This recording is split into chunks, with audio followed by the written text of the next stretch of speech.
Vous ne vous êtes jamais demandé que deviennent les eaux usées? Les eaux des douches, des toilettes, des vaisselles, et j'en passe. Elles sont conduites par un réseau d'assainissement qui les amène dans une station d'épuration afin que ces eaux soient traitées pour aller dans le cours d'eau le plus proche.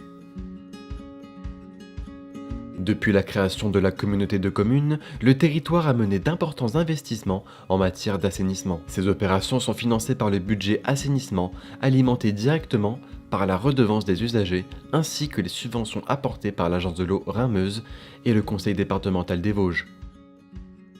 Parmi ces investissements, la station d'épuration de Champ-le-Duc a été l'un des premiers projets à voir le jour afin de répondre à la directive relative au traitement des eaux résiduaires urbaines.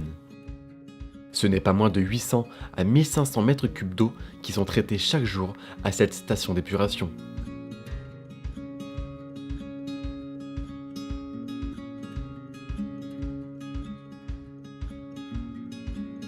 L'agent de cette station, Marc Sabatier, a accepté de nous expliquer comment l'épuration de ces eaux se passe au sein d'une station d'épuration.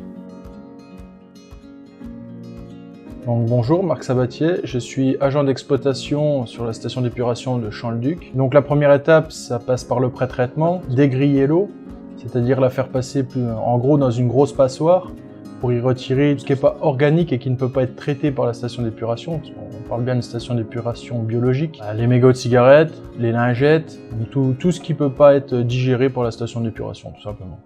Après le dégrillage, nous on va mettre ça dans une cuve de décantation qu'on va injecter de l'air sous forme de fines bulles pour piéger les particules de graisse et les huiles qui vont se mettre à flotter. C'est ensuite aspiré et évacué vers la méthanisation des Hauts-de-Vosges qui le revalorise pour produire de l'énergie.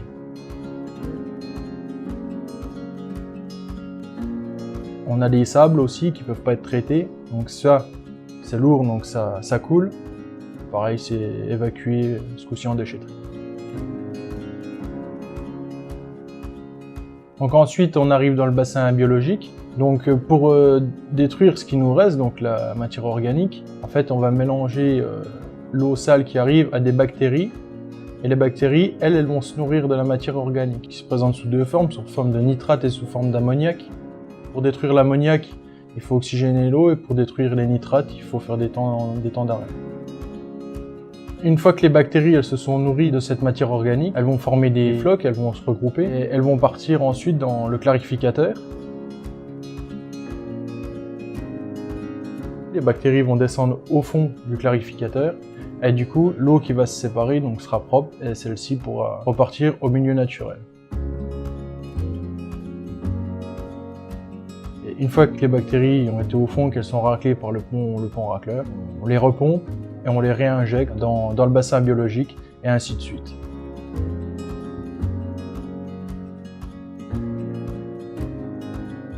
Elles détruisent la matière organique, mais par la même occasion, elles se développent. Et il faut enlever l'excédent. On envoie la centrifugeuse.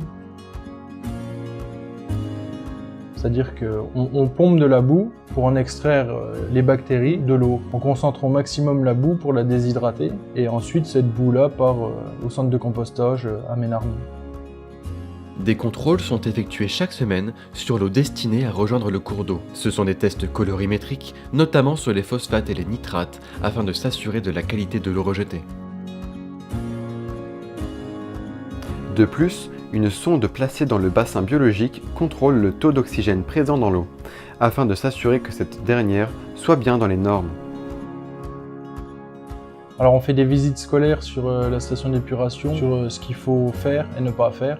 Le tout à l'égout, ça porte bien son nom, c'est du tout à l'égout, mais il ne faut pas y mettre non plus n'importe quoi dedans. La station d'épuration, elle n'est pas conçue pour traiter les vidanges des voitures, elle n'est pas conçue pour recevoir des lingettes qui ne sont pas biodégradables.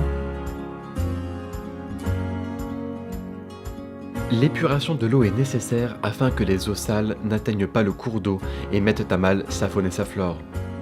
D'autres projets définis dans le programme de travaux sont en cours de réalisation au travers d'un contrat de partenariat avec l'agence de l'eau Rhin-Meuse. Maintenant que vous êtes devenus des fins connaisseurs de l'épuration de l'eau, n'hésitez pas à sensibiliser votre entourage.